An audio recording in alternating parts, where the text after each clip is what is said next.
അപ്പൊ ഓണം ആഘോഷിക്കാന്ന് പറഞ്ഞ് എറണാകുളത്ത് പോണുണ്ട്. മച്ചാനെ എന്താ സീന്? എന്തല്ല ഓണൊക്കെ എങ്ങനെ ഉണ്ടായിരുന്നു? കൊള്ളായിരുന്നു. എടാ ഇവിടെയൊക്കെ എന്ത് ഓണം, അതൊക്കെ എറണാകുളത്തെ ഓണം. പോയിട്ട് ഒരാഴ്ച ആയുള്ള എറണാകുളം സ്ലാങ് തുടങ്ങി. എടാ ഇവിടത്തെ ഓണൊന്നും ഓണല്ല. ക്രിസ്മസ് ആയിരുന്നു. എടാ അങ്ങനല്ലടാ, എറണാകുളം എന്ന് വെച്ചാൽ വന്നോണം വൈബോണം പൊക്കോണം, അതാണ് ഓണം.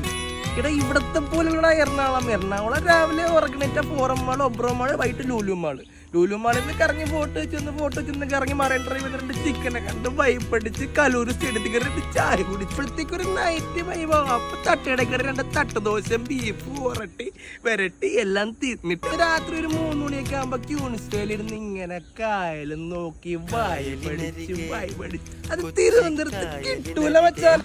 ചെറിയ സീനുണ്ട്. സീനാണോ? എടാ കൃഷ്ണ, ഞാനാടാ ഇത് നിനക്കൊന്ന് വരാൻ പറ്റുമോ തിരുവനന്തപുരം വരെ? ഒരു വലിയ ടീമാണ്, ചെറിയ ടീമല്ല. കൃഷ്ണ പോയേട്ടാ. എതിരെത്തി കഥ. അത് ദുൽഖർ വന്നായിരുന്നു. ഒരു സെക്കൻഡ്, കാസർഗോഡ് നിന്ന് ഒരു ഫ്രണ്ട് വിളിക്കുന്നു. എന്ത് നീ എവിടാ? എന്ത് പോളാ? ഞാൻ 27-ാം തീയതി വരൂല്ലേ? പൊന്ന് പങ്കാരുതൊക്കെ നീ കളിക്കല്ലേ? തിരിഞ്ഞു മാറും.